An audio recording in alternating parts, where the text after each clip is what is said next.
Just in, several massive blasts have rocked the U.S. state of Alabama, where two barges loaded with natural gas have exploded.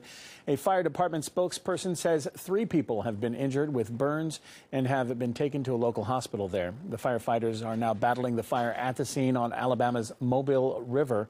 A 1-mile safety zone has been set around the site. Of course, we'll be bringing you more news as we get it in. Our team will be following this as it develops.